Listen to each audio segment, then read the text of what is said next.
Advice? Holmes jumped up excitedly. "We shall go tonight to the Lyceum Theatre. The three of us. You and I and Dr. Watson. The letter asks you to bring 2 friends with you. You will come with us, won't you, Watson?" "Of course," I said. "I'll be very happy to come." I was speaking the truth. I wanted to help Miss Morstan. "You are both very kind," said Miss Morstan. "Since my father disappeared, I have been alone in the world. I have no friends whom I can ask for help. What time shall we meet this evening?" Holmes looked at his watch. "It's now 3:30, he said. "Come back at 6 o'clock. Don't be afraid, Miss Morstan. This evening we'll come with you to the Lyceum Theatre. We'll meet your unknown friend, and we'll try to solve the mystery." "Thank you," said Miss Morstan. She smiled at us and left the room. "What a lovely woman," I remarked. "I'm going out now," said Holmes. "I'll be back in about an hour." When Holmes had gone, I sat down by the window and tried to read a book, but I could not stop thinking about Miss Morstan. I hoped that we would be able to help her. The picture sequence from the cinema has finished. You can look at it once more if you want. At 5:30, Holmes returned. He was very pleased about something. "I have had great success, Watson," he said, as I gave him a cup of tea. "What, Holmes? Have you solved the mystery already?" I asked in surprise. No, but I have discovered something very interesting. Miss Morstan said that her father had a very good friend in India. His name was Major Sholto.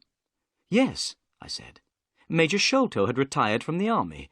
He was living in London when Captain Morstan disappeared, but he did not know that Morstan was in England." "Well," said Holmes, "I've just been to the offices of the Times newspaper. I looked through the old copies of the newspaper, and I discovered that Major Sholto died on the 28th of April, 1882. "Perhaps I'm very stupid, Holmes, but I don't see why this discovery is interesting." "Listen," Holmes said. "Captain Morstan disappeared. He had one friend in London, Major Sholto. But Major Sholto said that he didn't know that Captain Morstan was in London. 4 years later, on the 28th of April, 1882, Sholto died. A few days later, on the 4th of May, 1882, Captain Morstan's daughter saw the advertisement in a newspaper. Then she received a valuable present. These presents came every year. Why do the presents arrive on that day? They must have something to do with Sholto's death." I was still puzzled. "But Sholto died 6 years ago," I said. "Why did Miss Morstan receive that letter today, 6 years later? The letter speaks of telling her the truth. What can it mean?"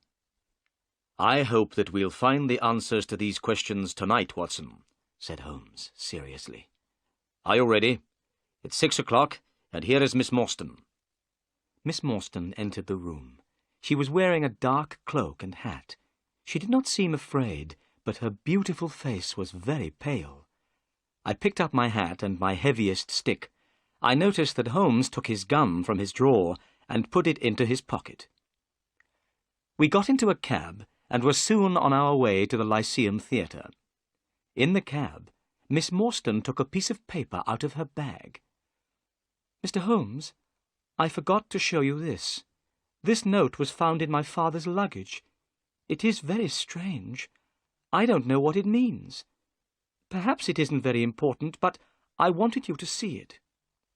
Holmes unfolded the note carefully and spread it on his knee. He took a magnifying glass out of his pocket and examined the paper. "This paper was made in India," he remarked. "Have a look at it, Watson." I took the note and studied it carefully. The paper was thin and old. There was a drawing on the paper. "It looks like the plan of a large building," I said. "Somebody has made a mark to show a certain place in the building. But what are these names at the bottom? And what is the meaning of the sign of 4? "I don't understand what this note means," said Holmes. but it might be important. I will keep it." He sat back in the cab. Miss Morstan and I talked quietly together, but Holmes did not say anything. I knew he was thinking hard. It was getting dark, and the people in the streets were hurrying home from work. I was feeling a little afraid. I wondered what kind of person we would meet at the Lyceum Theatre. There were many people outside the theatre. Everyone was meeting friends and going in to see the play. The letter had told us to stand outside on the left. We waited. Suddenly, a small, dark man appeared. "Are you Miss Morstan and her friends?" he asked. "Yes," she said. "You must promise me that these men are not policemen," said the stranger. "They are not policemen," replied Miss Morstan. "Then come with me," said the man. He led us quickly across the street to another cab and opened the door. We went inside. The man closed the door and jumped up onto the driver's seat of the cab. The horse moved off quickly. We passed through so many streets that I was very soon lost. I had no idea where we were going. I was feeling nervous, and Miss Morstan's face looked white. Sherlock Holmes was calm. Our strange driver did not turn round or speak to us. The only sound was the noise of the horse's hooves. At last, we stopped. We were outside a house in a dark, quiet street. It had only one small light in the kitchen window. There were no lights in any of the other houses in the street. We knocked at the door. It was opened immediately by an Indian servant. The Indian was wearing a bright yellow turban on his head. He had white clothes and a yellow belt. It was very strange to see such brightly coloured clothes in this quiet street in London.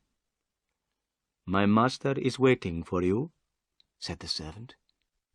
As he spoke, we heard a man's voice. It came from one of the rooms inside the house. "Bring them in to me," the voice called. "Bring them straight in to me." The picture sequence from the cinema has finished. You can look at it once more if you want. We followed the Indian servant into the house. He stopped in front of an open door.